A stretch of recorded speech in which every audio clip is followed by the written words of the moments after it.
Resident Evil. Whatever happened to those intros, by the way? Probably sell them as DLC. Anyway, moving on with the video. So, as you can imagine, the game is published and developed by Capcom, like all previous games, and is available across all major platforms. Except from Nintendo. Again. But I did, however, play this game on PlayStation 4 Pro.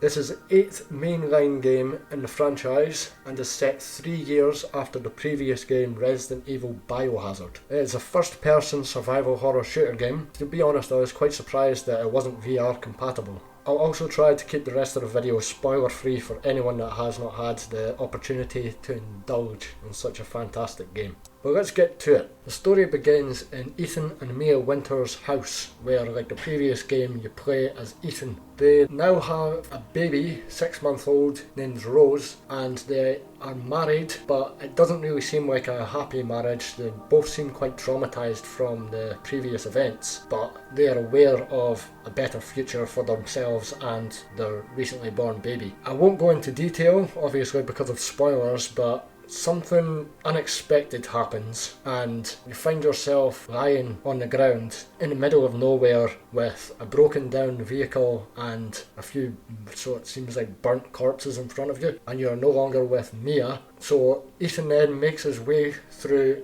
shrouded woods in order to find himself at a musky, eerie village. He makes his way down the pathway towards the village, where it's clear that something has went wrong in the village due to horses and other dead animals lying about and blood all over the place, and it's just a mess. But for some reason it seems that Ethan is quite unaware of what's going on.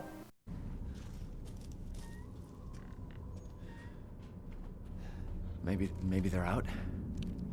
So you then make your way through the village and you come in first contact with lichens, which you're left to fend for yourself in a small house, but I'm pretty sure that you can probably just run away. I didn't do that, I went at it like a dog. So you survive this encounter with the lichens and meet this weird old woman who still scares me in a way. She's just freaky, you'll know what I mean. But she lures you further into the village and tricks you by locking a gate behind you. So you're then forced to make your way through the village, where eventually you come in contact with a group of survivors. Let's just say the best of events do not seem to befall on the survivors, but I won't go any more into detail. And you then find your way towards the castle, which is Castle Dimitrescu. From the outside, the castle does look very quiet and there's just something clearly not right.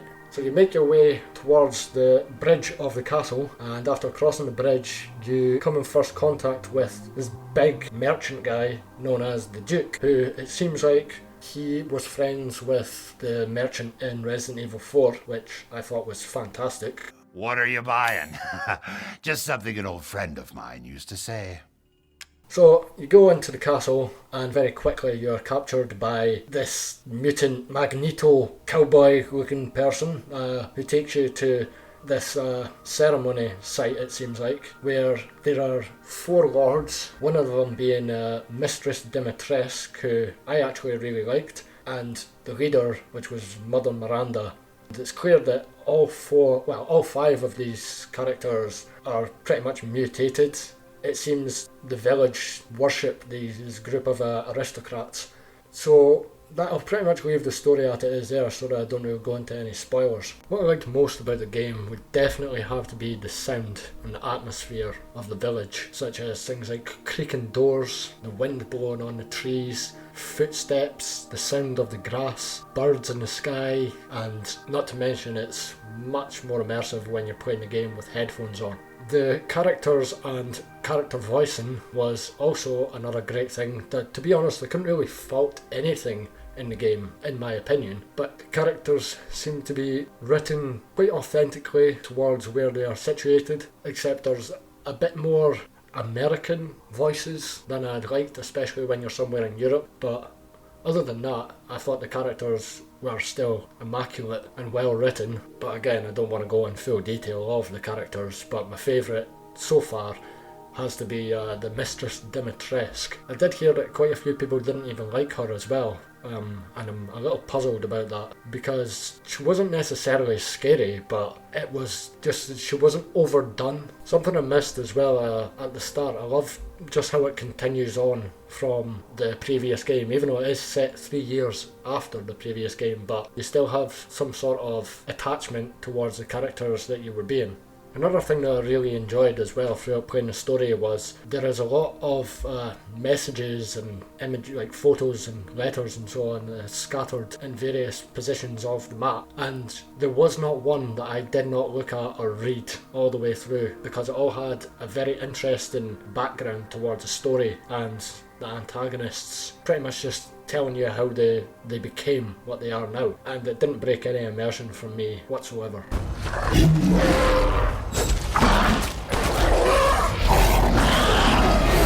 Starting us off with the gameplay, I'll speak about the combat. There's not too much to be said about the combat. I did really enjoy it, but it is pretty much the same as the old Resident Evil games. It wasn't glitchy, it wasn't unresponsive, it wasn't very fast paced, but it was still enjoyable. Ethan himself is a bit more than human. He does have some special powers, such as fast healing. It seems he gets injured countless times throughout the game and always makes a miraculous recovery, which I'm sure from the last game he picked that up from the Baker family. The weapons in game, there's quite a nice variety of weapons. Obviously your average pistols, your shotguns, sniper rifle, which I thought was quite awesome to be honest, especially when you upgrade it. And of course you start off with a knife, which is critical towards Resident Evil games. So the upgrades with the weapons, it's not too impressive, but you do notice a difference when you get different attachments for your weapons, and even when you go to the shop and you spend money to upgrade your weapons. Speaking of which, you upgrade your firepower, of course, your fire rate, your clip size and your reload speed of all weapons that you collect, except from your knife, of course.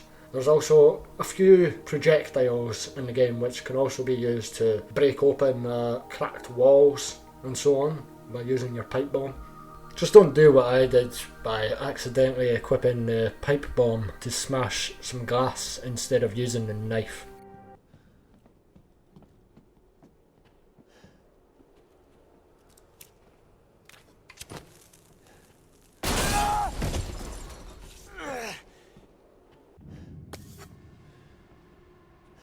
The inventory itself is just much like classic Resident Evil games. It can be expanded as well. There's quite a lot of inventory management in game, but that's nothing of a bother to me. I'm also used to it by playing other Resident Evils. It just continues with the authenticity being in the franchise. And of course, as you can imagine, they have crafting again, such as you could craft your medical fluid, whatever it is.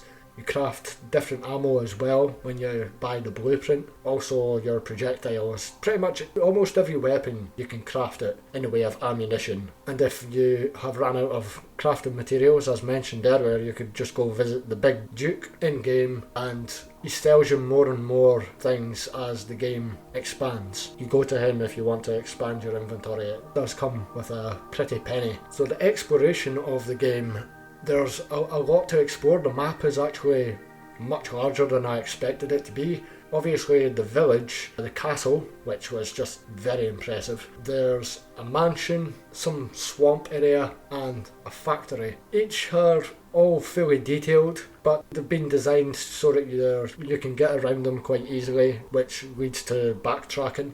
Which then brings me on to the different puzzles, collectibles and treasures that you get through the game. The puzzles are relatively easy, not even relatively easy, they're simple, to be honest with you. That doesn't bother me at all really, because I'm not playing the game for puzzles, but it's still nice that they've added it in there, and you do get quite a nice reward once you're able to solve the puzzles, which doesn't take much time at all.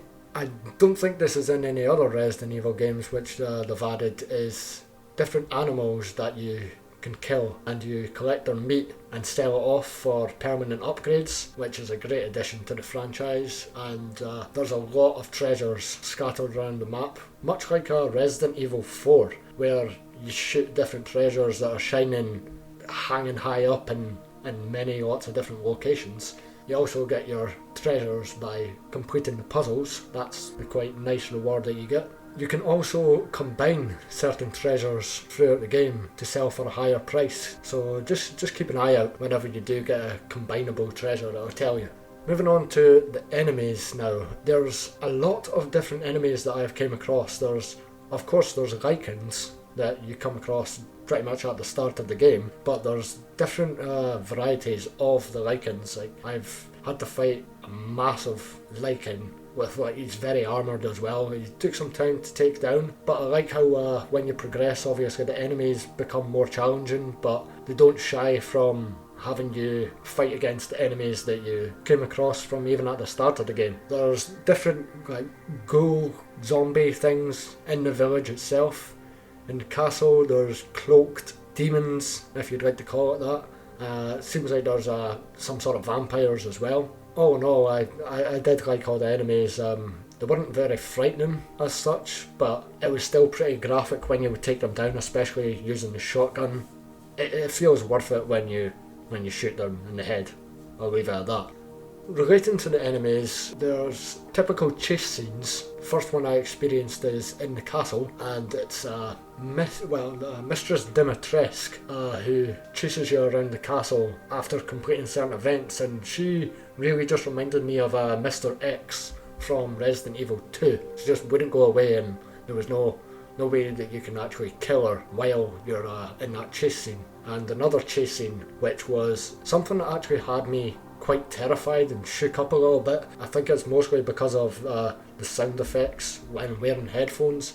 It was in a mansion, and the enemy was just some mutated baby. You heard the baby laughing and saying mama, dada, and you just heard its footsteps, even if you didn't see it, and you just knew it was approaching, which to me was terrifying, especially when the music changed also of a sudden, and you just know, like, pretty much run for your life. It's pretty much more terrifying as well because you're in the dark and all you have is your torch, which doesn't light up the whole path ahead of you. You can pretty much barely see. I kept getting caught in different corners and banging off walls and getting caught in dead ends as well, which when you're caught in a dead end and you think there's nowhere to go and it's a chase scene, God help you.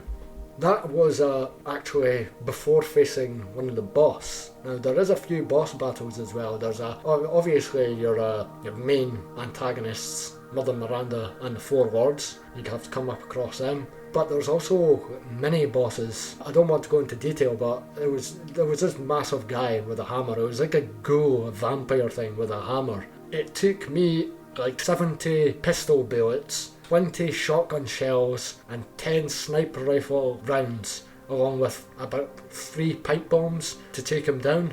I don't know if this was because I pretty much went balls to the wall and fished him when I hadn't fully upgraded my weapons that I had with me, or either it was just intended for him to be very strong because there's quite a hefty reward after you're done facing him. But all in all, when it comes down to the gameplay, I did think it was fantastic. I never got bored of any bit in the game, and there was no major glitches, there was not even any glitches, there was no bugs. There was a few pop-in issues here and there, but nothing to be too concerned about. All in all, I thoroughly enjoyed the game. I would rate it a 9 out of 10, but I'd have to admit it won't be everybody's type of game.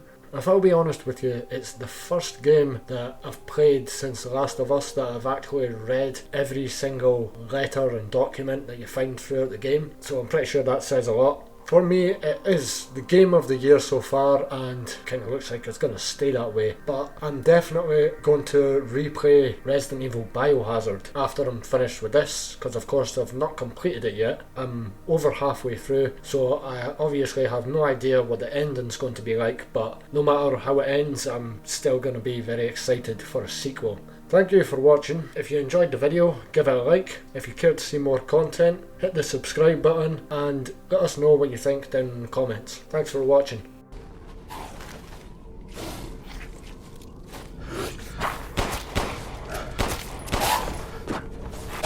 Oh!